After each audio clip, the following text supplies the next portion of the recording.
Les organisations syndicales du secteur de l'éducation de la région procèdent actuellement à une grève pour manifester leur mécontentement face aux négociations avec le gouvernement Legault.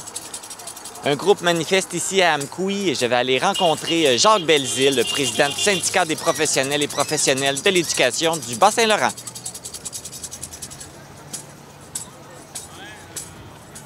Jacques Belzile, bonjour. Bonjour, M. Baudouin. Cette journée de grève a été organisée afin de dénoncer les conditions de travail et l'état du système d'éducation publique. Quand on arrive à manifester, c'est parce qu'à quelque part, c'est que les négociations, ça bouge pas beaucoup. Effectivement, c'est stagnant au niveau de l'intersectoriel.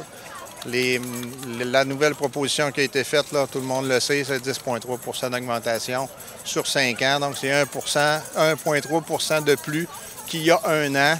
Donc, évidemment, ça a été refusé d'office. Puis, aux tables sectorielles, ça bouge un peu, mais c'est pas suffisant. Et vous, vos recommandations, parce que là, vous dites que la proposition est insuffisante. Vous, c'est quoi vous demandez? On demande 20 sur 3 ans. C'est ce qui a été demandé par le Front commun dès le début des négociations. Et là, force est de constater qu'on est très loin de ça parce qu'on nous offre 10,3 sur 5 ans. Et puis, au niveau des négociations, comment ça se passe? Bien, aux tables sectorielles, ça négocie. C'est pas tout le temps facile.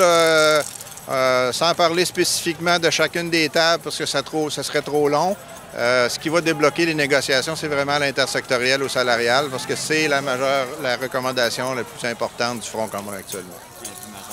Donc, je vois, il y a quand même beaucoup de monde parce que ça touche beaucoup de secteurs, là, cette grève-là, aujourd'hui. Bien, actuellement, tout le réseau de l'éducation est touché. Donc, dans la vallée de la Matapédia, c'est les écoles secondaires, les écoles primaires, formation générale aux adultes. On a nos collègues de la santé un peu plus haut aussi qui sont en grève aujourd'hui. Le personnel de soutien qui est devant les écoles. Donc, l'ensemble des gens qui travaillent dans le réseau public aujourd'hui est en grève pour une période de 2 heures. Et puis, c'est ça, il y a beaucoup de monde. Et puis, c'est quoi votre objectif avec cette journée de grève aujourd'hui? Bien, évidemment, c'est un coup de saumon, ce qu'on veut donner, puis un message qu'on va envoyer au gouvernement comme de quoi on est mobilisé, puis qu'on ne lâchera pas le morceau par rapport à nos revendications. Je ne sais pas s'ils attendaient de voir si on était sérieux, mais là, force est de constater que tout le monde est là pour nous soutenir. Puis on va recommencer prochainement s'il n'y a pas de changement. Oui, c'était ça la prochaine question. J'imagine que là, si le message ne passe pas aujourd'hui, vous prévoyez faire d'autres journées de grève. Bien, c'est déjà prévu. Ça a été annoncé ce matin par le Front commun. Les prochaines journées de grève, ce sera 3 jours de grève consécutifs, le 21, 22, 23 novembre prochain. Okay. Donc, c'est connu, le Front commun au complet. Les 420 000 employés du Front commun vont être en grève ces 3 journées-là. Et on tombe en même temps que la FAE aussi qui va être en grève. Donc, ce sera près de 600 000 employés du réseau public. À moins qu'il y ait des changements entre-temps. Bien, évidemment, l'idée, c'est qu'il faut que ça bouge aux tables de négociation. C'est pour ça qu'on fait ça. On comprend que c'est pas tout le temps plaisant pour la population, mais cette négociation-là, c'est une bataille pour les services publics au Québec parce qu'ils sont dans un état lamentable, qu'on soit en santé ou en éducation. Il faut qu'il se passe quelque chose à ce niveau-là. Oui, parce que c'est pas la première fois, là, ça fait plusieurs années que c'est dans cet état-là. Ça fait énormément. Ça fait plusieurs conventions collectives qu'on est en perte de pouvoir d'achat. Donc, évidemment, l'argent qu'on reçoit en salaire, on la redépense dans l'économie régionale. Hein? Ça, il ne faut pas l'oublier non plus. Là. On contribue, nous aussi, par nos impôts, à financer le réseau public. Là, aujourd'hui, vous n'êtes pas juste à un endroit, là, il y a de la manifestation un peu partout. Bien, actuellement, pour l'éducation, il y a le personnel de soutien dans la vallée qui est en avant des écoles puis des centres. Enseignants professionnels sont ici aujourd'hui.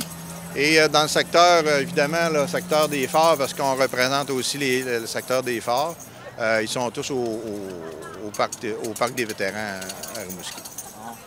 Je vous souhaite une belle manifestation, puis on espère que le message va passer. On va le souhaiter aussi. Merci. Merci beaucoup.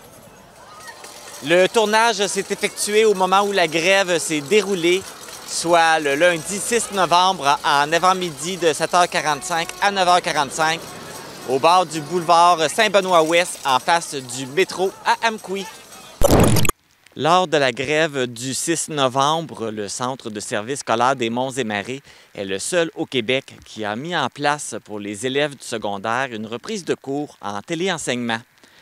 Pour les enseignantes et les enseignants du syndicat de l'enseignement de la région de la Métis, cette décision les a brimés dans leur droit de grève.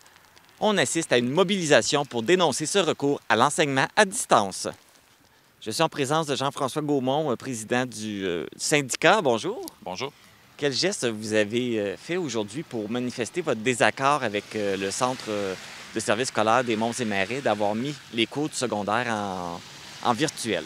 Bien, en fait, on est venu ici là, sur les trottoirs devant le centre de services scolaires là, pour dénoncer le geste. Puis on avait une bannière là, pour dénoncer le fait que le centre de services scolaires des Monts-et-Marais est le seul centre de services scolaires au Québec à avoir tenu des cours à distance là, pour brimer le droit de grève de ces enseignants de secondaire.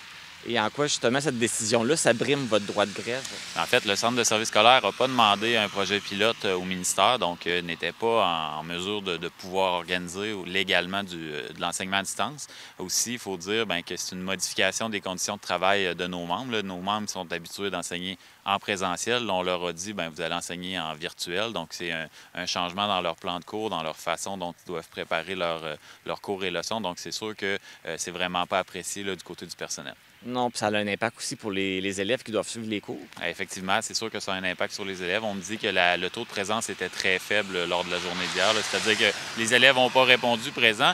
Puis l'an passé, du côté du secteur Matani, il y a une grève des transporteurs scolaires. Puis le centre de service a demandé aux parents de venir porter les élèves. Qu'est-ce que ça aurait été de faire la même chose hier? Puis je pense que le taux de présence aurait été meilleur. Le centre de service scolaire, il y a une mission éducative auprès des élèves. Puis s'il veut offrir une bonne qualité des services, tout le monde s'entend pour dire que la qualité des services est beaucoup meilleure en présence qu'en virtuel. Oui, puis c'est vraiment juste au niveau du secondaire parce que les élèves du primaire, eux, étaient en présentiel. Effectivement, seulement le secondaire. Et qu'est-ce qui était mentionné sur la banderole? Félicitations au Centre de services scolaires des Monts-et-Marais, seul centre de services scolaires au Québec à avoir organisé du téléenseignement pour brimer le droit de grève de ces enseignants. Donc, à la base, elle devait être installée près du bâtiment du centre de service, mais elle allait l'installer ailleurs pour éviter qu'elle soit enlevée. Effectivement. Donc, on en a installé une à Amkoui. Il va en avoir une aussi du côté de Matane, mais en dehors des terrains du centre de service. Donc, pour que le message puisse passer et être vu par tout le monde. Bien, effectivement. Bien, Jean-François Gaumont, merci beaucoup. Merci beaucoup, ça me fait plaisir. Vous pourrez voir la banderole qui a été installée sur la rue d'Auteuil, près de l'aréna d'Amkoui.